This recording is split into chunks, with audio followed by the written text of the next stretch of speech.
Programa 25 Pet, um oferecimento Hospital Veterinário Dog Saúde, onde o seu animal faz parte da família. Programa 25 Pet está na Associação Mata Ciliar e para um tema que eu adoro, felinos. Você sabe a diferença entre uma jaguatirica e um gato do mato? E uma onça pintada? Ah, essa é mais fácil, não é? Mas hoje vamos entender tudo isso aqui com a equipe da Associação Mata Ciliar e conhecer um pouquinho desse trabalho tão importante que eles fazem aqui na região, na reintegração desses nossos amados felinos. Vamos juntos? Cris, afinal, o que foi capturado aqui em Jundiaí? Foi um gato do mato ou uma jaguatirica? O que você acha? Pegou?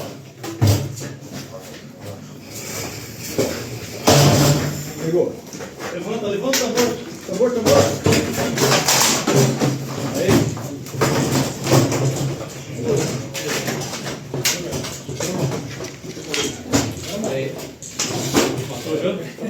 Que é isso, hein? Olha, pelo porte, se for jaguatirica, é muito filhote. Foi um gato do mato pequeno. Aqui no Parque dos Irmãos, vive um gato do mato pequeno muito brincalhão chamado Lorde. E ele é o nosso bicho do mês de junho. Essa espécie, também conhecida popularmente como gato macambira, curiosamente costuma ser confundida com a jaguatirica. Mas atenção, hein? A jaguatirica é bem maior que o gato. A prova disso é que o gato do mato é um dos menores felinos selvagens encontrados na América do Sul. Lorde é um animal de hábitos noturnos, por isso os visitantes têm dificuldades em vê-lo durante o dia. Ele é dócil e permite aproximação. Sua alimentação favorita são as pequenas aves e ele é o xodó aqui do parque. E na verdade as pessoas confundem muito com o filhote de jaguatirica.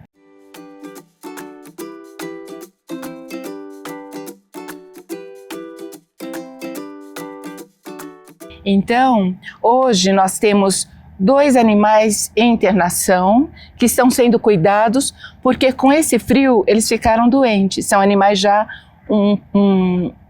senis, né, mais idosos e que são sensíveis.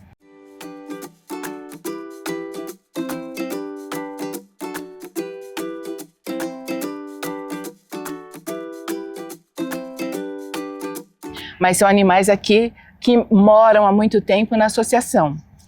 Vocês viram o gato mourisco e uma jaguatirica. A jaguatirica, ela tem mais de 10 quilos. Um macho pode pesar 12, 13 quilos, até 15. E o gato do mato pequeno, ele pesa um adulto em torno de 3 quilos. Então o tamanho é muito diferente. A gente está falando dos pequenos felinos. E aí, o que a gente pode dizer é que o Brasil é muito rico nas espécies diferentes de felinos selvagens. Aliás, é um dos países mais ricos no mundo de espécies diferentes que ocorrem aqui. A gente tem de pequenos felinos, porque onça todo mundo conhece. Todo mundo conhece a onça pintada e a onça sussuarana. Mas os pequenos felinos são raros e já muito ameaçados de extinção. Nós temos a jaguatirica, que é a maior delas. Eu falei o quê? Que ela pesa mais de 10 quilos, 15 quilos, por aí. Uma jaguatirica chega a medir 70 centímetros mais ou menos, menos, é um cachorro, né, de porte médio. Exatamente. Ela é grande. É um animalzinho um pouco mais grande. Exatamente. Depois da jaguatirica nós temos o gato maracajá, nós temos o gato mourisco, que vocês conheceram agora, nós temos o gato do mato grande, nós temos o gato do mato pequeno, se a gente tem o grande, a gente tem o gato do mato pequeno, nós temos o gato palheiro e cada um tem espécies diferentes. Por exemplo, o gato do mato pequeno, nós temos a espécie...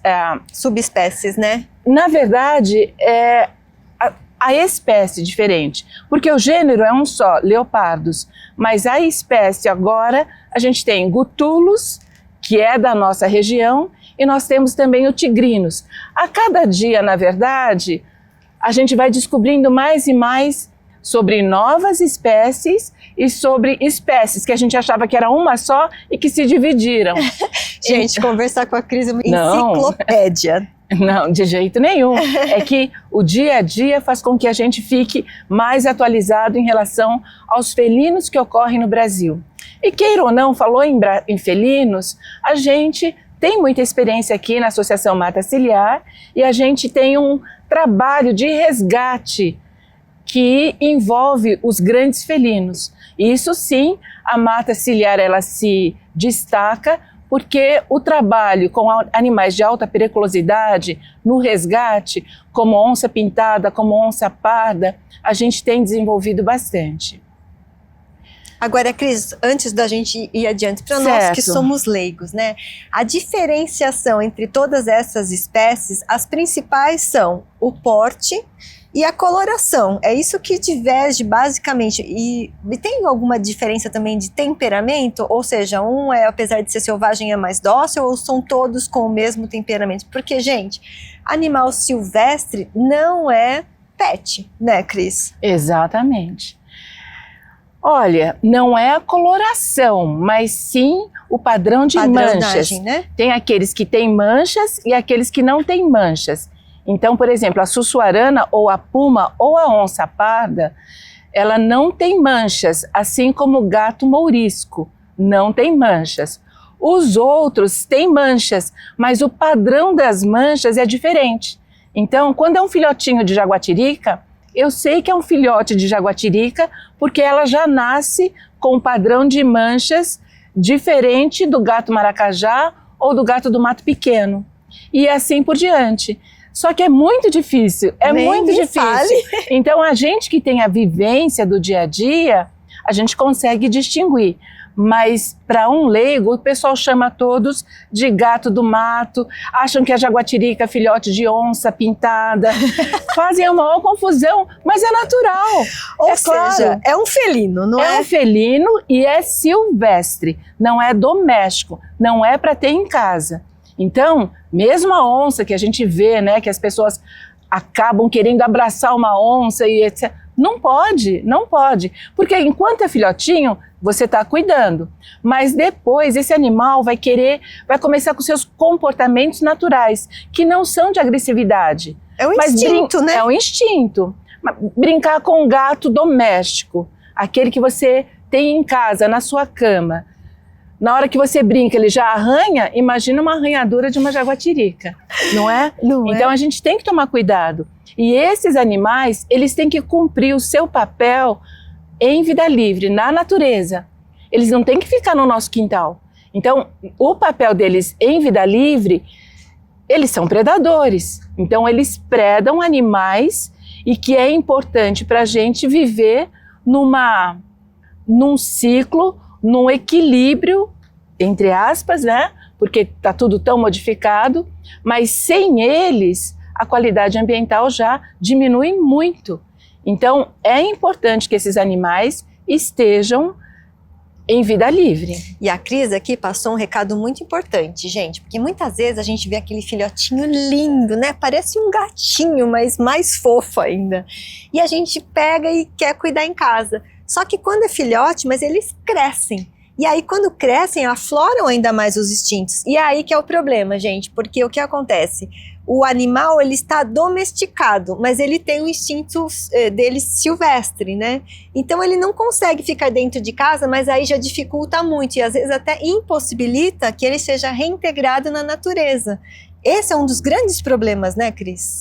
Exato. Até o gato doméstico, ele fica, a gente chama de aselvajado. Por quê? Porque ele foi colocado numa mata e o pessoal acha que ele vai viver livre naquela mata. Não, é um animal doméstico e que precisa estar junto das pessoas. Na natureza, ele vai predar, não vai saber o que, não faz parte do ecossistema e acaba eliminando algumas espécies. Já o felino selvagem ou o felino silvestre, ele não pode ser domesticado. Não pode, porque para ser considerado um animal doméstico, a gente precisa de milhares de anos. O cachorro, por exemplo, até mais de 10 mil anos, 10 mil anos para ser considerado doméstico. Então, são gerações por gerações por gerações para que ele possa conviver com o ser humano. O animal silvestre não, nem o papagaio, por exemplo. Então você está com um papagaio, mas de repente ele vai bicar, ele vai querer voar, por isso que todo mundo corta a asa. Não é justo para com os animais que são vendidos como domésticos, porque eles não são. Cris, realmente animal silvestre é feliz em vida livre, não é? Com certeza. Quem cuida do animal silvestre é a natureza, não pode ser as pessoas. As pessoas devem cuidar dos animais domésticos. Animal silvestre, quem cuida é a natureza. Inclusive filhotes, quando vêm para a gente, nós temos muita dificuldade, porque seriam os pais que cuidariam muito bem. E a gente aqui tem que ofertar temperatura, uma série de coisas que os tratadores vão poder até descrever melhor os cuidados que eles têm, a bióloga também, porque é muito difícil para a gente manter. De qualquer forma, o recado que eu gostaria de dar é: animal silvestre não é animal de estimação. Não comprem papagaio, macaco, não comprem felinos, não comprem nada silvestre, porque vocês vão ter problema. E hoje em dia, né, eu acho que o recado tem que ser principalmente para a molecada, que gosta de repente, ser diferente, tendo uma serpente, exótico, um animal exótico. Não façam isso, porque vocês estão vocês estão prejudicando os animais que lutam, que trabalham para a gente ter uma vida melhor. Eu acho que é esse o recado principal. Bom, depois desse recado da Cris, eu acho que vale a pena a gente dar uma volta aqui pela Mata Ciliar e conversar com os biólogos, que na verdade são os coordenadores do trabalho aqui. É isso, Cris? É isso mesmo. E tem a bióloga, que é a Júlia. Ela cuida de todos os tratadores para que os tratadores cumpram o seu papel de cuidar dos animais. Então a coisa é muito complexa aqui, todo mundo acha que chega, cuida e solta. Não é bem isso, como vocês vão ver com a Júlia. Puxa, gente, que interessante, não é? Mas a gente vai agora para um breve comercial. Vamos conhecer o Hospital Veterinário Dog Saúde, aberto 24 horas, com veterinários de plantão. Os exames laboratoriais e de imagem são feitos no local. E agora também com tomografia computadorizada de última geração. Também muito útil no tratamento dos silvestres, não é, Com certeza, a gente está sempre socorrendo aí com os amigos veterinários que trabalham com animais domésticos para nos auxiliarem aqui com certos exames. Pois é, vamos juntos lá conferir o comercial? Hospital Veterinário Dog Saúde, ambiente acolhedor, onde seu animalzinho se sente em casa. Na recepção, é possível fazer novos amigos. Além do espaço para o atendimento dos cães, conta ainda com o espaço dedicado para o atendimento dos gatinhos, o Cat Saúde. Atendimento com muito carinho e modernos equipamentos para exames, o seu animalzinho é diagnosticado no local e muito rapidamente. E ainda conta com estacionamento coberto para o conforto e praticidade dos nossos clientes. Hospital Veterinário Dog Saúde, um lugar pensado para você e seu pet.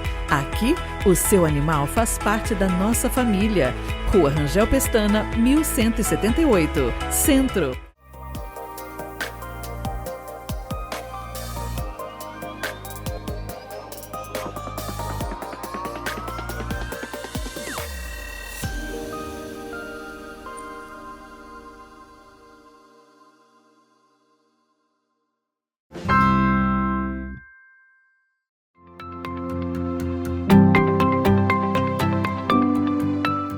Estamos de volta e agora com a Júlia, bióloga e responsável aqui pela coordenação de todos os trabalhos aqui com os felinos, que trabalho importante, hein, Ju? Com certeza.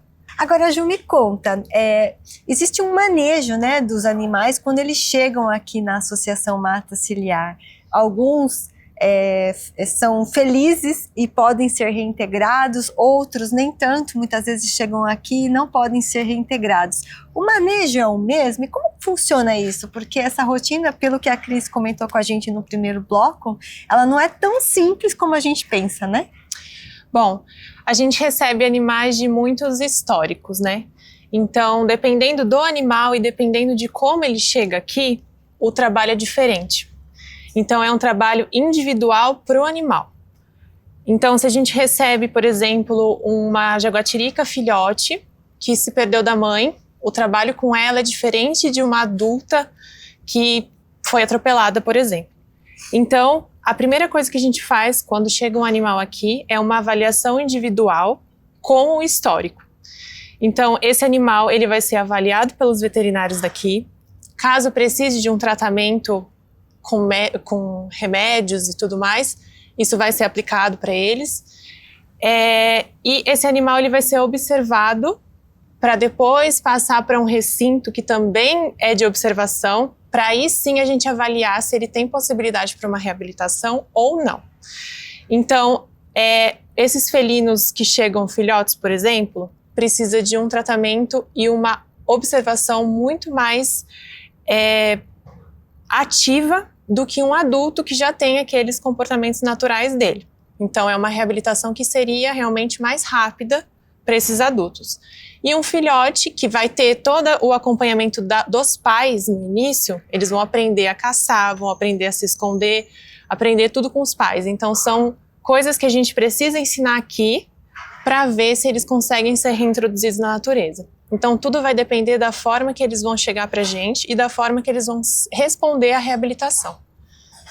Gente, olha aí, a responsabilidade enquanto nós, não é? Porque muitas vezes a gente vê aquele filhotinho e a gente, como a gente estava falando no primeiro bloco, a gente leva para casa e fala, vou cuidar. Só que esse manejo que a gente faz em casa, ao invés de ser benéfico, pode ser prejudicial para o animalzinho, porque ele pode se acostumar, criar vícios que depois pode dificultar para ele ser reintegrado na natureza, né? Com certeza. Uma das coisas que a gente foca na reabilitação é realmente esse animal sentir medo das pessoas e entender que se ele se aproximar é um perigo que ele vai estar ali exposto.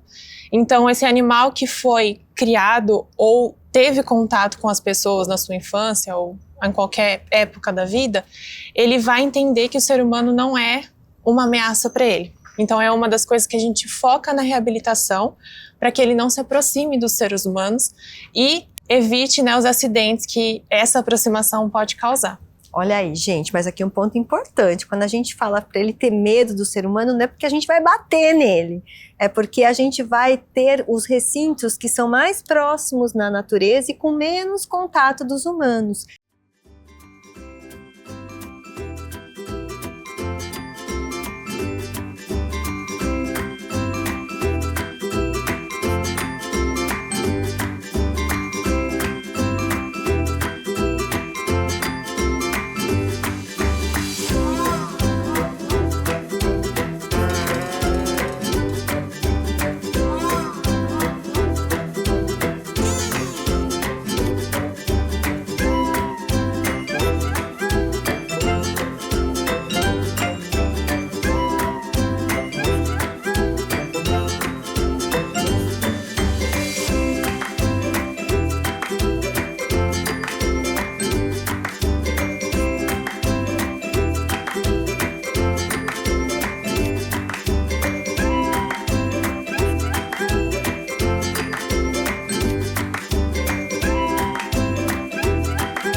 E aí, essa convivência com os outros da espécie, com ele vai reaprender a viver na natureza, porque o bicho silvestre, né, o animal silvestre, ele não gosta de gente. Quando ele vem, muitas vezes, para nossa casa, que a gente tem aqueles encontros, né, com algum animal silvestre no nosso quintal, ele tá tão acuado como nós. Ele tá com tanto medo de você como você dele.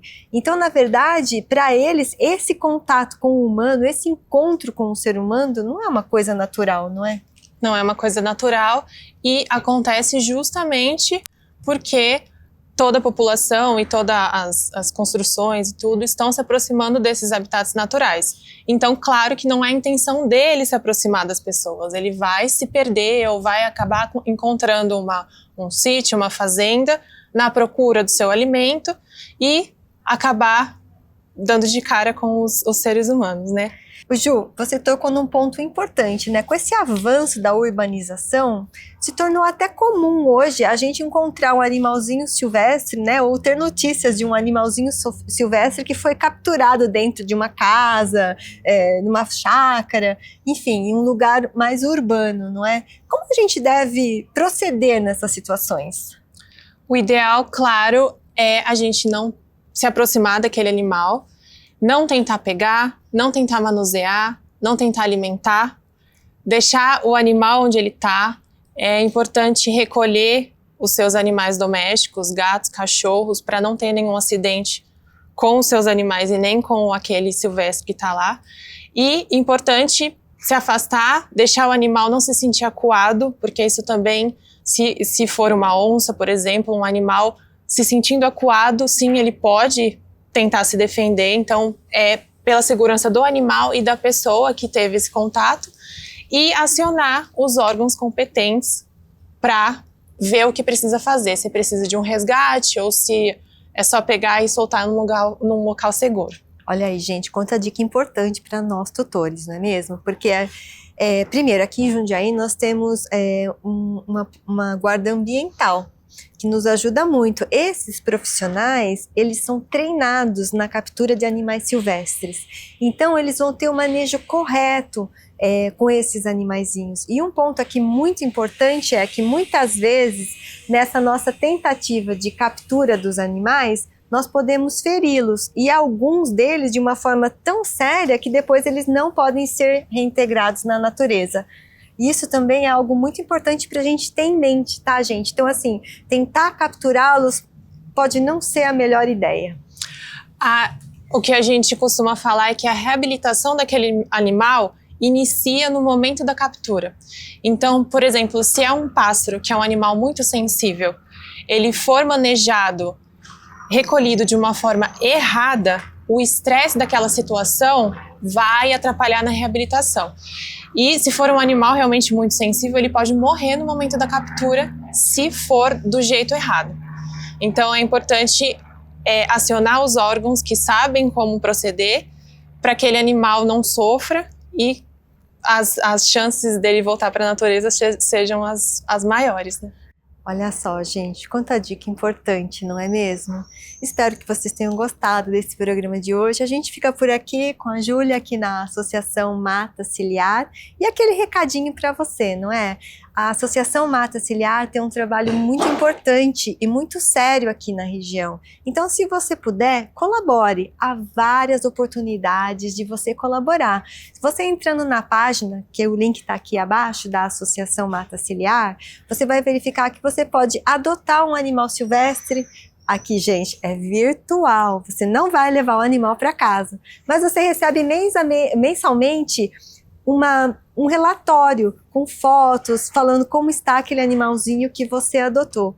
Você também pode fazer uma doação, você também pode doar o seu tempo. Você pode vir aqui e trabalhar com o pessoal da parte de reflorestamento, no replantio de mudas. É um trabalho bastante importante também. Ou seja, há muitas oportunidades da gente trabalhar junto. E por que não? Não é? Ju, muito obrigada. Obrigada. A vocês aí de casa, espero que tenham gostado do programa de hoje e vejo vocês na próxima semana.